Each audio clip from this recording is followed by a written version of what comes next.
Game 6 is tomorrow. Milwaukee can close it out on their home floor and claim their first NBA championship since '71 when Kareem Abdul-Jabbar was leading the charge. Stephen A. Smith, is this series already over? I believe it is. I believe it is.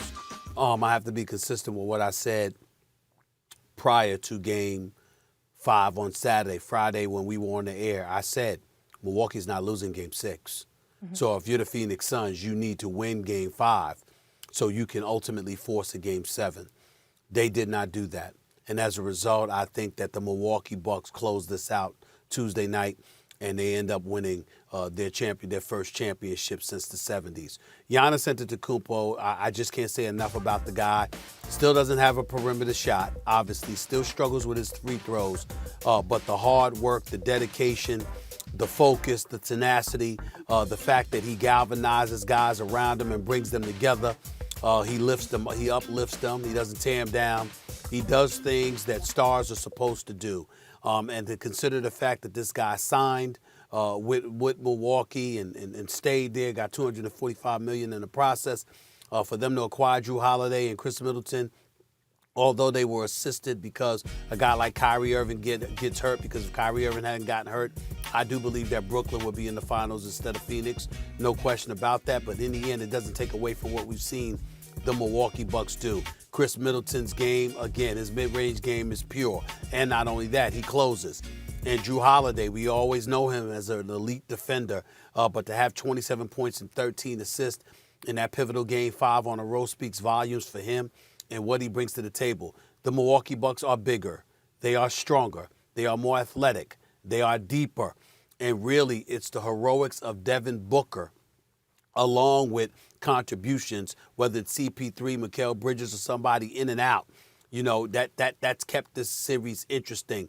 But the better team is ahead right now, just simply because they're bigger, stronger, more athletic, deeper, etc. I'm not saying that there's no way in hell that Phoenix can't overcome this, but it looks quite daunting, to say the least. And if I got to bet my money, I'm betting it on Milwaukee closing this series out tomorrow night at the Fiserv Center, at the Fiserv Forum. I think it's over.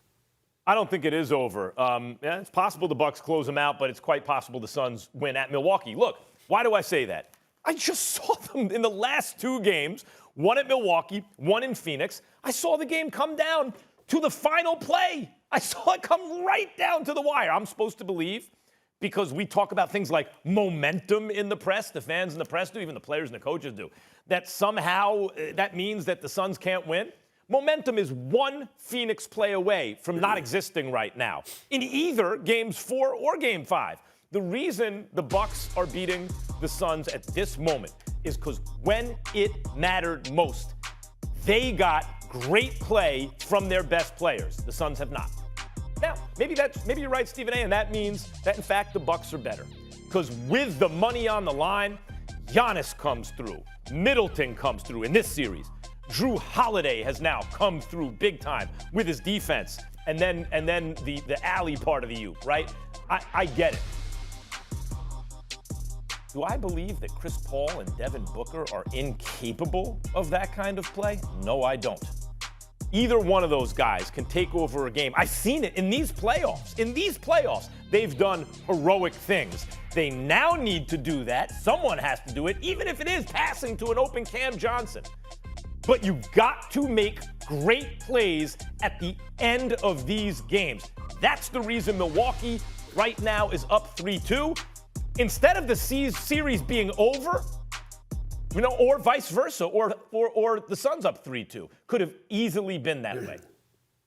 My only response to that, Max, is that I can say, honestly, I hope you're right, because I love Game 7s. Particularly, you know, I just love a Game 7, and the thought of a Game 7 with Booker and CP3 and those boys back in Phoenix, I would absolutely, positively love to see it. I just can't see it. They've lost 3 straight.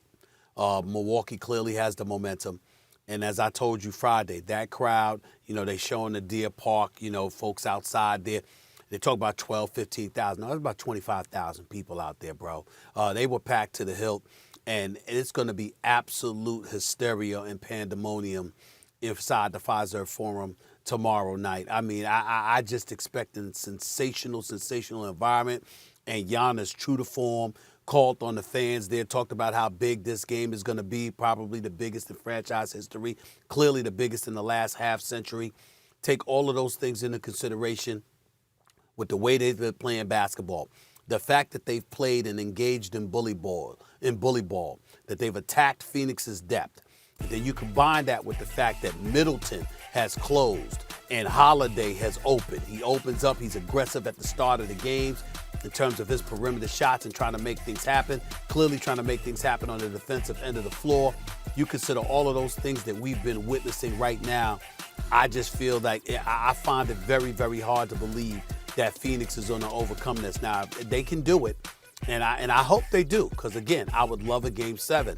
I just don't see them having blown the last 3 games and then somehow, some way, finding something inside themselves that they couldn't find over the last 3 games to pull this out. I just don't see it. Well, look, in order for the Bucks to be here, it's not just that they had to make plays. In consecutive games, they had to make 2 of the most, these are among the most memorable plays in the history of the NBA now. That block by Giannis and then followed by the alley-oop, those are among the most memorable plays of all time in the finals. Well, in consecutive games in order to win. And one of those plays had to be combined with an all-time blunder by a normally clutch player in Chris Paul. So what I'm saying is, do the Bucks have that in them again? Because the Suns have shown they can hang right in there. And the Bucks, in order to beat them, need not only the greatest plays of all time, but in addition, the Suns messing up. That's going to happen 3 games in a row? Well, Max, it doesn't have to happen 3 games in a row. It's already happened 2 games in a row. And the fact is, you can look at it and say missed opportunities, because usually when we're talking about the runner-up to a championship, most times, more often than not, in fact, it comes down to missed opportunities.